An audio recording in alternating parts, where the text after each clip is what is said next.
If you can create a steady rhythm in your edits, then you're only one step away from being able to execute one of the most impactful editing techniques. I've been a pro editor for over 20 years, and I've developed a unique exercise that will help you master this technique, and I'm going to share it with you today. First, some background. In his book In the Blink of an Eye, legendary film editor Walter Murch shares his 6 criteria for successful editing. Emotion takes the top spot, second is story, and third is rhythm.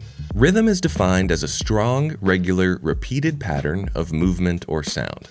In editing, this simply means manipulating the length of shots to create a consistent tempo. Once you've created a consistent rhythm in your edit, you now have the opportunity to make a big impact by changing that rhythm, either a little or a lot. This is called rhythmic contrast. The concept of rhythmic contrast is well known in music. For instance, the verse of a song might use all short note values, and then in the chorus, it might shift to using all long note values. This has a couple of major benefits. First, the listener won't get bored from listening to the same rhythm over and over, but perhaps more importantly, it adds emphasis at the point of change. Rhythmic contrast in editing can accomplish the same. Now for the exercise. I'm going to use a footage collection from Artlist called Cars. Who doesn't want to practice editing with beautiful car shots? I'm also going to use a music track and a handful of sound effects from Artlist. Check the link in the description if you'd like to follow along with the same assets. A little later, I'll share the most important thing to keep in mind when executing this technique, but first, let's take a look at my sample edit.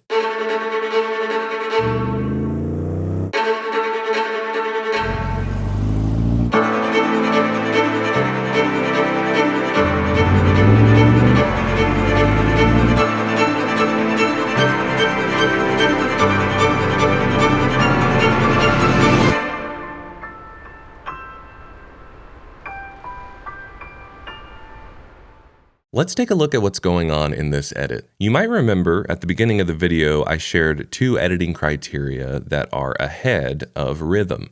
First being emotion and second being story. Even though this is an exercise for rhythmic contrast, I didn't make a single edit until I had an emotion in mind and a story in mind. For this, I chose 2 contrasting emotions, anxiety and freedom.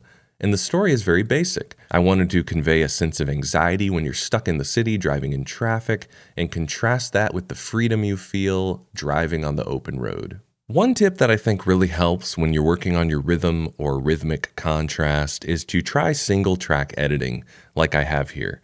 You see all my video clips are lined up on video track 1, so you can really see the rhythm and length of the shots and when there's rhythmic contrast happening.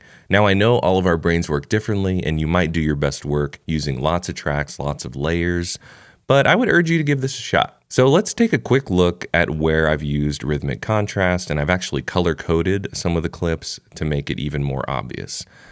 So I opened on 2 shots to illustrate anxiety, you see here, and then a shot of the open road, accompanied by this sound effect down here.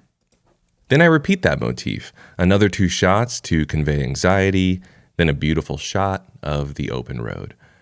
And then here the music ramps up quite a bit, and I don't repeat the motif. Instead, I choose 4 shots in a nice steady rhythm to convey anxiety. And then this is a little different. I use 2 shots of cars on the open road, even though the music is still driving. So I think that has a nice juxtaposition. And then it amps up further with 4 more shots to convey anxiety. And instead of cutting to the open road here, I double down and cut even faster until these last 4 shots, which are the fastest cuts in the sequence, contrasted with the longest shot of the sequence, which is the ending shot that corresponds to the nice ending of the music. And again, here's another sound effect of the open road. And this sound effect here is a long build-up sound that helps build tension before the big release. What do you think? Did my use of rhythmic contrast help convey the emotion and the story I was going for? Let me know in the comments, or better yet, leave a link to your version. I'd love to take a look. And as I promised, I'd like to end with the 2 key points you should keep in mind when working with this technique. First is don't overuse it. Only use it when you have a point of emphasis to make.